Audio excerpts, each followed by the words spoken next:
Chaos erupted this afternoon at the Daniel K. Inouye International Airport after travelers mistook a smoking laptop for an active shooter. We have multiple crews on scene, including my co-anchor, Howard Deshevsky. Dash, what is the scene like now?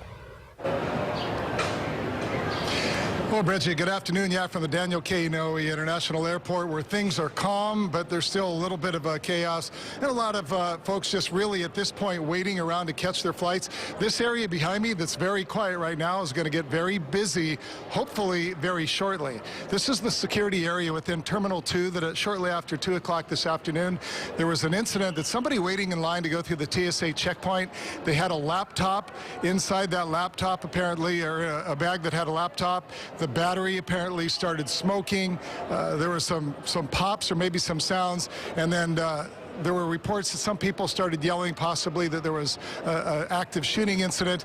There was not. We'll speak with Tim Sakahara of DOT in a moment, but it led to mass confusion, and we have a little bit of video that shows you about all the people that were brought outside. Basically what had to happen is when that breach happened at the security, when people started to panic, they ran some of them through the security point. At that point, Terminal 2 was determined to be unsterile, meaning people that were not security screened made their way into that. So what happens is even people that were on planes that were halfway through the boarding process, people off planes had to be offloaded, and everybody in Terminal 2 had to be brought back outside, and there were literally thousands of people. Now, it's taken a while because, as you can imagine, Terminal 2 is massive.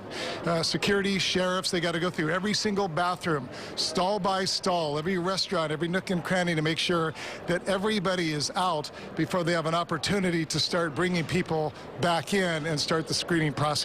Right now, I'm going to bring in the Department of Transportation spokesperson, Tim Sakahara. It's been a crazy day. I know earlier you said if there's any saving grace. This happened kind of in the mid-afternoon hour, which is one of the more calm parts of the day, but it wasn't calm for a few minutes this afternoon. Well, certainly that's very true, and fortunately you're right. The peak hours are really between 9, 10 a.m. to about 1, 2 o'clock in the afternoon. This happened just after 2 o'clock, about 2:15. So fortunately we had that on our side, that the passenger volumes at that time are a little bit lower, but we certainly recognize that for all the people that have been inconvenienced here, it is a big deal, and we certainly apologize for the delays that this caused. No, I know earlier we showed a lot of people out there on the sidewalk, out on the streets. One thing you did do is you escorted thousands of people downstairs to baggage claim because at least there's air conditioning down below. That's correct, yeah. So down below on the first floor, it is enclosed and air conditioned. So we wanted, especially some of the elderly, the kupuna, some pregnant women, families and things, everyone was more than welcome to go downstairs, but especially those folks in those groups, just to try to get out of the heat. We do want people, even though they have to wait outside in the public area, we do want them to wait kind of in a shaded area, try to be cool, because it is a summer day and it is warm out here. And there's really no concern about any conflict with the baggage area, because any plane that's coming in, you told me a while ago, those people are going to be held because, again, if you offload them, they're going to be in Terminal 2, and then again, you have a whole mishmash of people.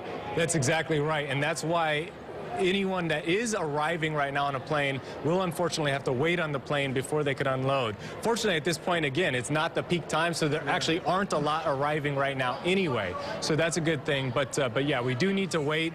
We do anticipate that it will be soon, that Terminal 2 will be completely swept and that everybody will be open in Terminal 2. We have said and announced that if people wanted to walk over to Terminal 1, go through a TSA checkpoint there, those are open and they fully can. They still won't be able to walk into the Terminal 2 area, but at least they'll be through the security checkpoint and in that side. So once it's open, all they have to do is walk over to the Terminal 2 side. We do anticipate, though, once these open, there will be a line of people that have all the thousands of people that have been waiting will go inside and try to get screens. I know you have the state sheriffs that are out there, and seemingly everybody's being very mindful, everybody's being orderly, but it's kind of like, you know, when you open the wedding store for wedding day dress sale, it's going to be a mad rush here as soon as they say, TSA is open for business. Well, and we do want people to obviously remain orderly. Certainly, you know, it won't get you through any faster or more orderly if you're trying to run, and certainly we don't want people to get injured like that. So there are a lot of people, both sheriff's deputies, Securitas agents, airport officials, airline officials. Everyone is here trying to keep people calm and informed as best as possible. And once we get the okay, we'll have people orderly walk through the security checkpoint. Appreciate your time, Tim. Thank you very much. Hopefully we're going to see that soon, and appreciate you checking in. Right on. In the meantime, what we can tell you is there's a lot of employees. They're all sitting here waiting. Everybody's waiting to do their job and get people through there. We did interview several people, some of them that happened to be right there at the very checkpoint. There was one father who was traveling with his wife and 3 children. They were right at the conveyor belt getting ready to go through the process. They checked their bags in when everything kind of went sideways. The father with 2 of the daughters separated from the wife and the son, they were among those who said they did hear somebody yell active shooter. I don't know where it came from, but there was multiple TSA agents yelling active shooter, run, take off. We were running, literally 50 people were running through the TSA gate, trampling each other, trying to get through, and then just separating off to different areas. They said she got separated off. They took her down below, down to like a secure area, I guess, and then we had to wait until we could get back in touch with her afterwards until they released everybody. So they were telling me like to go under the thing because there was an active shooter, and when I was waiting in like the safe location, they said that there was an active shooter, and they were telling us that, and like that we needed to like duck and stuff like that.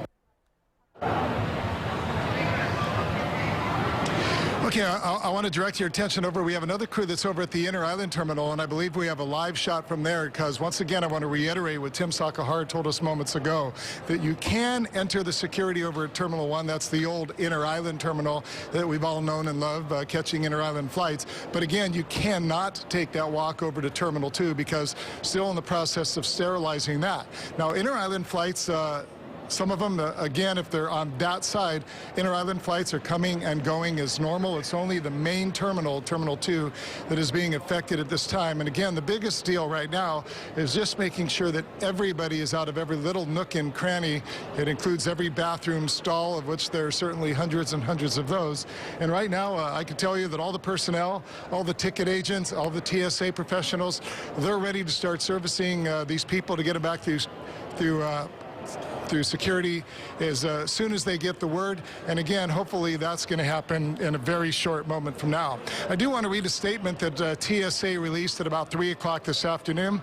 The statement from TSA reads, around 2:10 p.m. Hawaiian Standard Time, a laptop and a traveler's carry-on luggage overheated at a security checkpoint in Terminal 2 at the Daniel K. Inouye International Airport.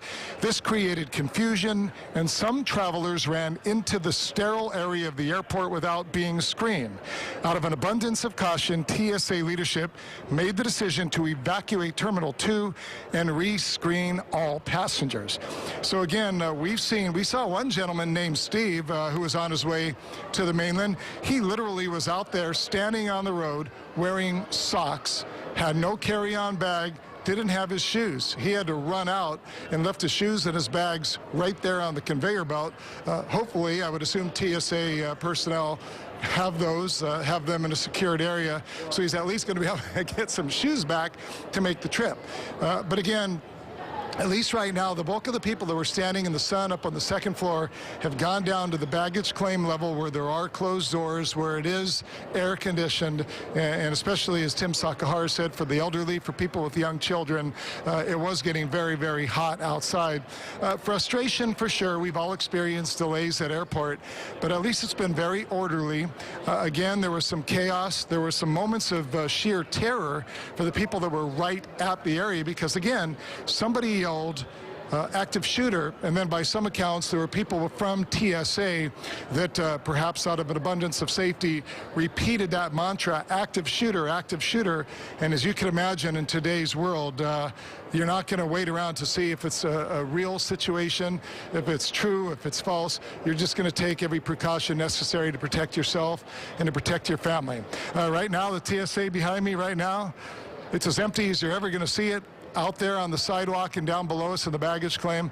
Again, a lot of people that are waiting to get in, and hopefully the all clear is going to come hopefully within the next few minutes. And when it does, we'll be here to show you what happens. Rich?